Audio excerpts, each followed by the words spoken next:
Olá, sejam bem-vindos mais uma vez ao canal A Voz que Clama, História e Profecia.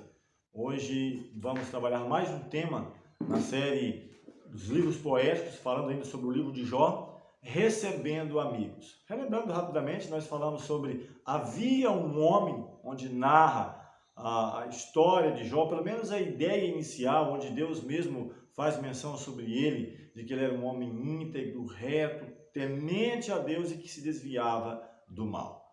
Depois, então, na sequência, nós falamos sobre enfrentando o caos, quando de um momento para o outro, inesperadamente, tragédias após tragédias acontecem na vida de Jó. Perde os seus bens, perde ali os seus filhos e a sua própria saúde, onde o próprio Deus ele faz uma restrição ao adversário de nossas almas, ao inimigo, nessa luta desesperada para levar, quem sabe, Jó à desobediência, ou a blasfemar, ou renegar, rejeitar o seu Deus.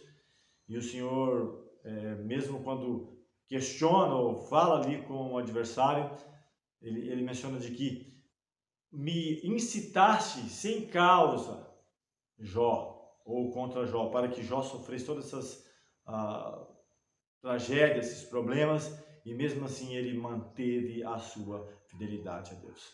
Vamos falar hoje sobre receber amigos. É o que acontece com Jó. Receber amigos é algo agradável, principalmente quando estamos passando por problemas, por dificuldades, aqueles que realmente, de fato, são amigos, que querem estar conosco, condoer conosco, ou compartilhar daquilo que nós estamos vivendo. O próprio Cristo, ele menciona para os discípulos: eu não vos chamo de servos, porque o servo não sabe o que faz o seu Senhor, mas eu tenho vos chamado amigos, porque o amigo tudo conta para o seu amigo. Salomão também chega a dizer de que quem tem muitos amigos pode acabar, quem sabe, perdendo. Algumas traduções falam pode congratular-se, mas há amigos mais chegados do que um irmão. Temos também um relato de Davi e Jonatas, onde Davi ele faz menção da sua amizade com Jonatas, falando que o amor, a amizade deles era muitas vezes mais pura do que, quem sabe, o amor das mulheres. Cheguei até a fazer menção isso, da sua sinceridade, da sua lealdade de um para com o outro. Seguindo aqui na sequência de Jó, capítulo 2, a partir do versículo 11, está escrito que, ouvindo, pois, 3 amigos de Jó todo este mal que lhe sobreviera, chegaram, cada um do seu lugar. Aí ele começa a enumerar: Elifaz, o temanita, Bildade, o suíta, Esofar, o naamatita, e combinaram ir juntamente condoer-se dele e consolá-lo. Então eles souberam de toda essa tragédia que havia ocorrido, das perdas materiais, dos filhos, da própria saúde de Jó. Eles vêm então para condoer-se dele e também consolar. Versículo 12 diz ainda que, levantando eles de longe os olhos e não o reconhecendo, ergueram a voz e choraram, e cada um, rasgando o seu manto, lançava pó ao ar sobre a cabeça. Verso 13 ainda diz que sentaram-se com ele na terra 7 dias, 7 noites, e nenhum lhes dizia palavra alguma, pois viam que a dor era muito grande. Percebemos então que, de fato, eles demonstravam ser amigos, né? Uma pessoa não vai ficar tanto tempo ali, 7 dias, 7 noites, rasgar as suas vestes, jogar pó sobre a cabeça, e não ter nem palavras, ou como começar a falar de tão realmente difícil que era a circunstância, a situação da qual Jó estava passando, né? Perdeu todos os seus bens, todos os seus filhos, e seu corpo todo ali leproso, e problemas que não tem nem como descrever. Ele fica ali há algum tempo atônitos, sem saber como começar esse diálogo, essa conversa. O livro de Jó, eu acredito, estou dando aqui meu parecer, de que o próprio Jó faz menção: tomara que fosse escrito em livro, isso que eu estou passando. E de fato foi escrito, não somente para que Jó aprendesse lições valiosas, mas os seus amigos também ali, as pessoas daquele período contemporâneo, e a cada geração nós também entendêssemos algo muito importante, que as tragédias, as calamidades, os problemas, elas não acontecem, primeiramente, um ponto importante, como eles tinham essa ideia, ó, recebemos de Deus o bem, não vamos receber o mal, de que tudo que acontece de bom vem de Deus e que acontece de mal, aqui nesse contexto ele pensou de que fosse Deus também que estava trazendo, eu recebi de Deus o bem, não vou receber o mal, ou quem sabe por outro lado, de que só recebo bem quando eu estou fazendo algo por merecer, eu estou sendo um bom filho, um bom pai, um bom amigo, ou como no caso do relato, ele era um homem íntegro, reto, temente a Deus e que desviava do mal. Então percebe-se nesse livro de que tragédias elas podem acontecer independente disso, se eu vou estar sendo fiel ou não.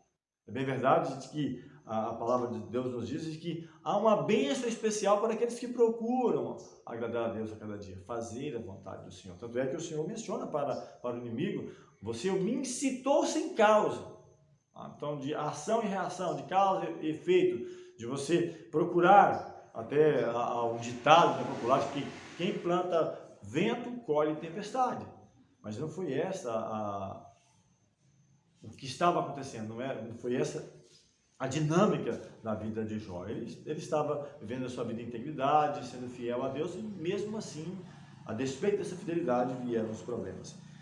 Então, ele faz agora, é o primeiro a repreender Jó, e ele trabalha justamente nessa linha. Olha, tenta descobrir o que você fez, para que você passasse por essa tragédia, esses problemas. Eu quero pegar aqui o capítulo 4, e ele demonstra, até mesmo a Bíblia em Hebreus, ela fala sobre isso, né? De que ele parece ser um místico confiante e moderado, um pouco mais moderado, mas ele tem essa ideia mística.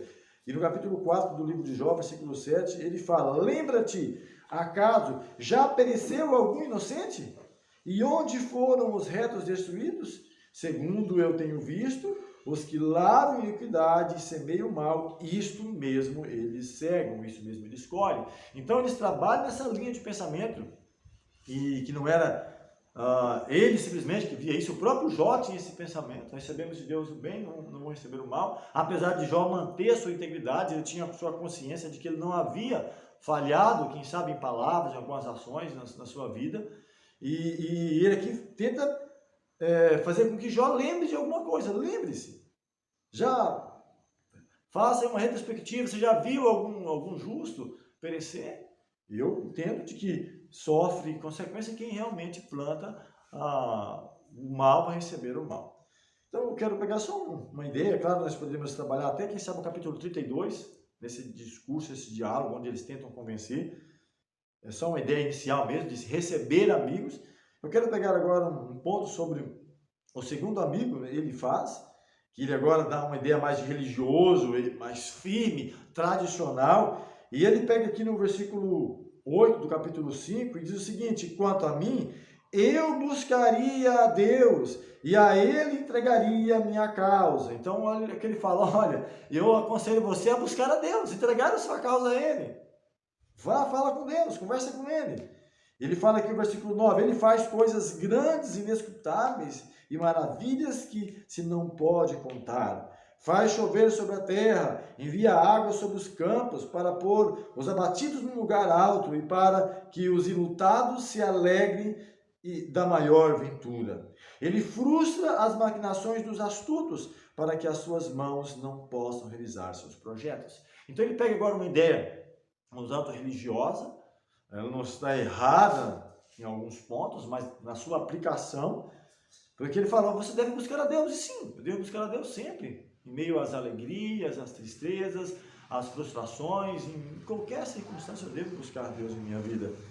Porque ele fala: Deus faz coisas maravilhosas, magníficas, faz vir a chuva, e frustra as maquinações dos astutos, mas aí ele toca nesse ponto, né, de que ele frustra as maquinações dos astutos. Procure aí, quem sabe, lembrar de alguma coisa, coloque seus caminhos diante do Senhor, que Ele vai ajudar você a solucionar o seu problema.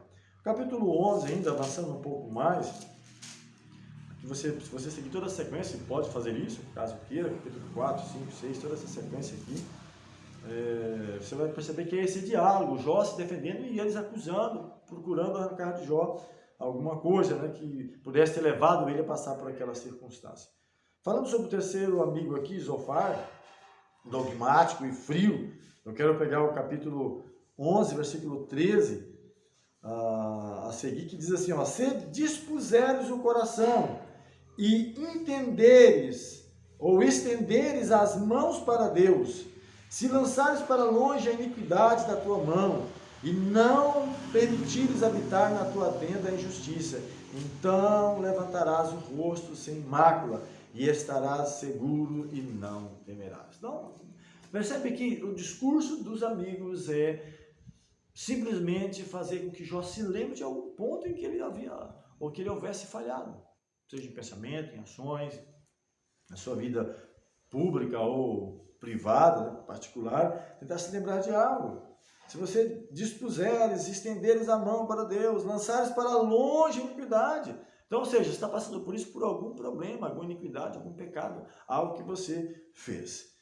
E Jó, então, sempre na defensiva, falando que tinha sua consciência tranquila de que ele não havia cometido nenhuma iniquidade ou nenhum pecado. O capítulo 32, já fechando essa ideia, né, esse diálogo, esse questionamento, onde os amigos eles tentam convencer Jó, de alguma maneira, do seu erro, aparece um quarto, ele até é o mais jovem deles, ele até deixa bem claro isso, ele é jovem, eloquente, dá até uma ideia de um aparente sábio israelita, né, aquela linguagem firme deles ali. E eles não tinham mais argumento para convencer Jó. E o capítulo 32 ele começa dizendo o seguinte: cessaram aqueles 3 homens de responder a Jó no tocante ao se ter ele por justo aos seus próprios olhos. Ou seja, eles não tinham mais argumento para convencer Jó. Jó também não conseguia convencê-los. Jó mostrando que ele era justo, e ele até coloca essa ideia aos seus próprios olhos. O verso 2 diz, então se acende a ira de Eliú, filho de Baraquel, o buzita da família de Rão, acende a ira contra Jó, porque este pretendia ser mais justo do que Deus. Também diz que a ira dele se acende agora contra os 3 amigos, porque mesmo não achando eles o que responder, condenavam Jó. Então, aqui diz o verso 4, que Eliú, porém, esperava para falar a Jó, pois eram de mais idade do que ele. Então, ele espera ali o momento oportuno. Era algo bem próprio da época, né? Falaram os mais de idade, até menciona isso. Pensava eu, fale os anos, ensine, então, a experiência, a sabedoria. Ele fala dessa forma, no versículo 6 ele menciona isso, disse Eliú, filho de Baraquel, o buzita, eu sou de menos idade, e vós sois idosos. Arreciei-me e temi de vos declarar a minha opinião. Dizia eu, fale os dias, e a multidão dos anos ensine a sabedoria. E ele então passa a fazer o seu discurso eloquente aqui, tentando mais uma vez convencer Jó de que ele estava em erro e que ele não pode se colocar como justo diante de Deus, ou mais justo do que Deus, que ele menciona isso, né, de que Jó, ele se coloca, ao se ter ele, justo aos seus próprios olhos. Então ele faz todo o seu discurso, e eu quero fechar com um versículo que está aqui, versículo 19 até o 22, onde ele fala assim, ó, eis que dentro de mim sou como vinho sem respirador, ele fala, cheio aqui de ideias e quero compartilhar, como odres novos prestes a arrebentar-se. Permiti, pois, que eu fale para desafogar-me, abrirei os lábios e responderei. Não farei acepção de pessoas, nem usarei de lisonjas com o homem, porque não sei lisonjear.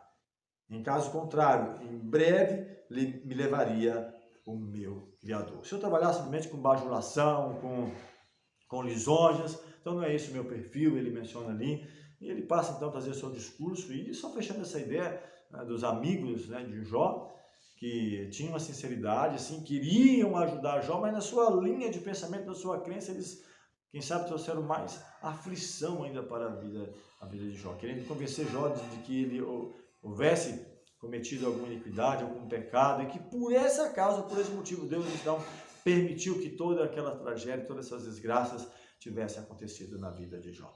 Deus abençoe a você, abençoe a mim, a nossa vida, que mesmo quem sabe passando por adversidades, por problemas, venhamos entender de que os problemas eles podem acontecer a despeito da minha vida, se eu estou sendo fiel a Deus ou não.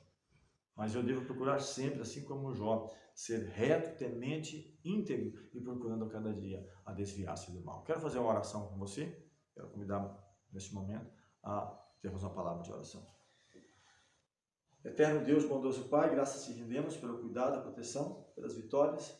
Rogamos a unção do Teu Santo Espírito em nossas vidas, para que a cada dia venhamos glorificar e honrar Teu santo nome. Dá-nos a Tua paz, Tua graça, te rogamos essas bênçãos em nome de Jesus.